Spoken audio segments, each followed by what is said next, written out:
Hi everyone, it's Virginia Schmidt from Divinity School, and I'm here with my very best friend in the world, John L. Pollock. Hello. What's up? Me? What's up? No? Me? Oh my gosh, just thrilled. Totally in our element. Yep. Literally, and just... Clearly, we're in the elements. Doing what we do best together, I think. Creating and... Collaborating. Inspiring. Yeah, and one of the things that in our beautiful 20 plus year relationship, friendship, best friendship, we have been talking a lot about just the power of relationships. And I don't know if you just want to speak to what's kind of coming up for you or around relationships and that empowerment right now. Yeah, well, I mean, I think just having spent the last 2 weeks with you and reconnecting and spending time with Virginia and my partner, my fiance, and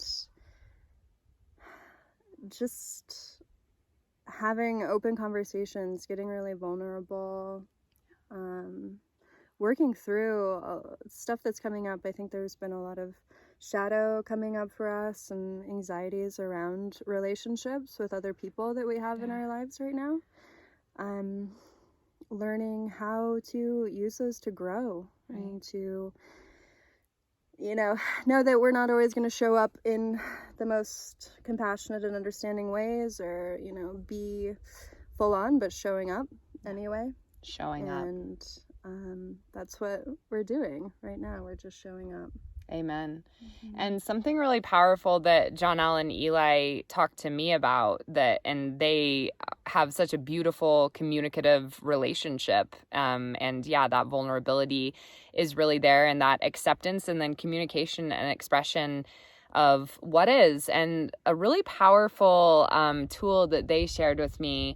And I'm just so excited to have John L. here and to be talking about relationships more and to be interviewing people like her and Eli. A really cool tool that they shared with me is this idea of being able to say no, not right now versus no, not ever. Right. Do you like, want to talk about it? In relationships. No, not right now, but I don't want you to leave. Do you want to give an example of when, I mean, you can relate it to pretty much anything. But. Yeah. I mean, I think what's coming up specifically, for me, the feeling of rejection, if I'm reaching out for love or connection and my partner isn't really in a space where he can give that to me, then that gives him the freedom to say, not right now, but don't leave. Because when I feel rejected, the first thing I want to do is run away and hide and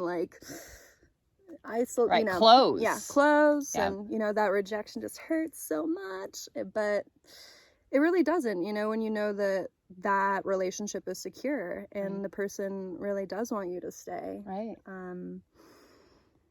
Yeah. Right. I think that's been huge.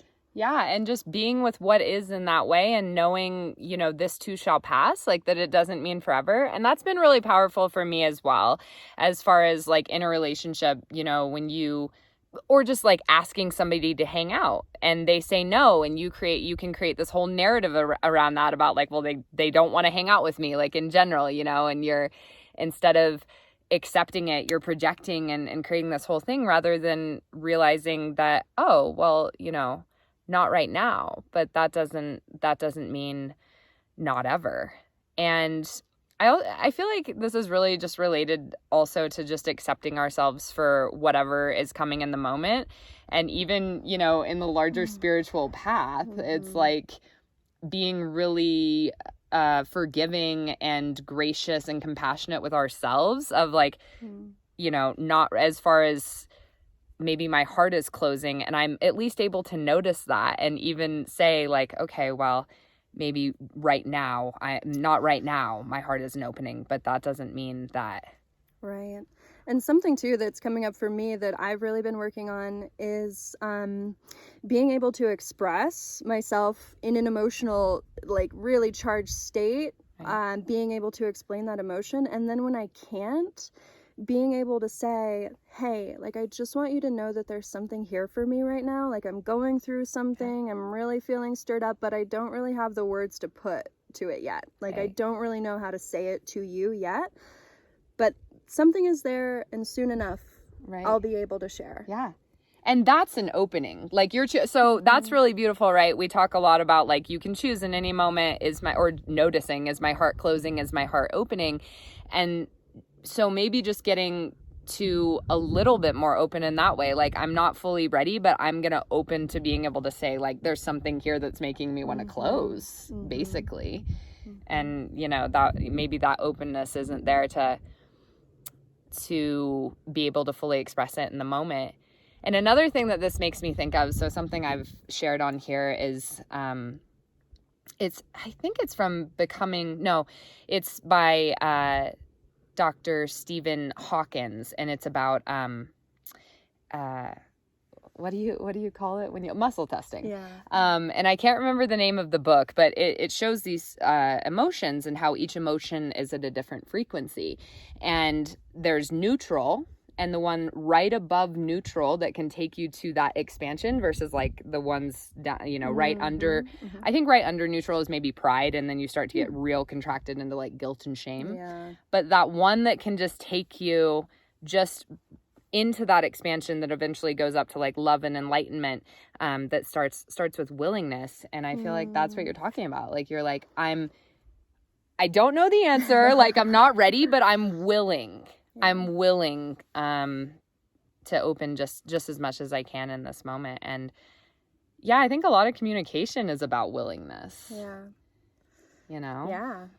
I mean, there are a lot of times I have been not willing to communicate because, it's uncomfortable sometimes. It's scary. It can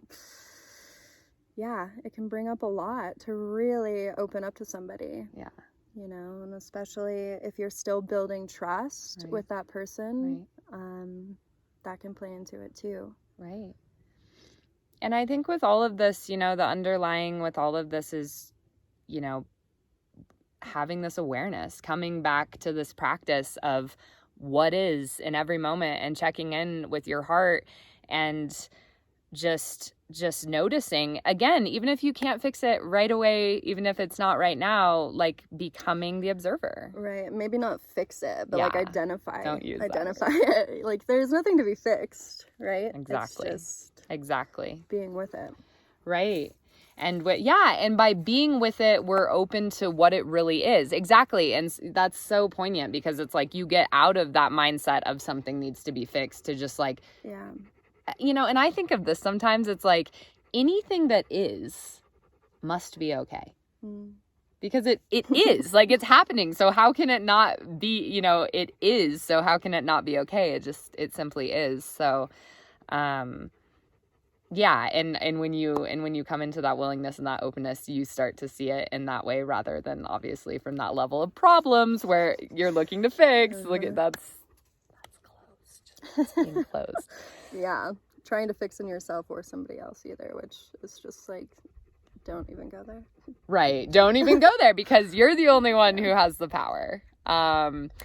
So we'll just maybe wrap this up, like what's just anything that's coming to heart for you right now as far as a practice that's keeping you, whether bringing you back to peace, awareness, just any kind of practice that you could share that's helping with your relationship with yourself, the divine, others, all of it.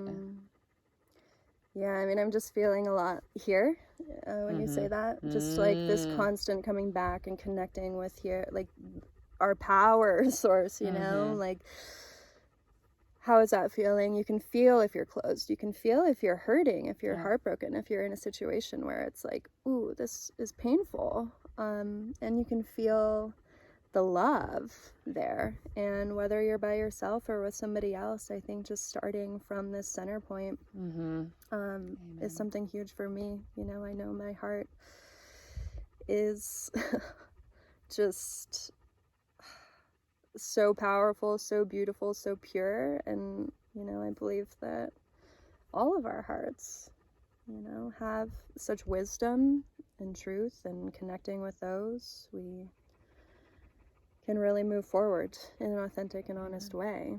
Amen. And yeah, I've been doing that same practice. I've talked about it with you guys a lot. And it's so, right, if God is love, then to see through the eyes of God is to see through the lens or energy or frequency. I mean, vibration, literally, whatever you want to call it, of love. And I think a very practical way we can genuinely do that is by, and I like to imagine like breathing in that situation into my heart, and then letting it go, with knowing that it's going to be let go with the energy or perspective or lens of love, and letting go of that, because you know what, the love that made me is gonna move through me if I let it to show that in the most perfect way. Right here, guys, from our hearts to yours. We love you guys so much. We want to hear what's going on with you in your relationships, with yourself, with the divine, with others, and things that are helping you to stay in and return to the heart and stay open.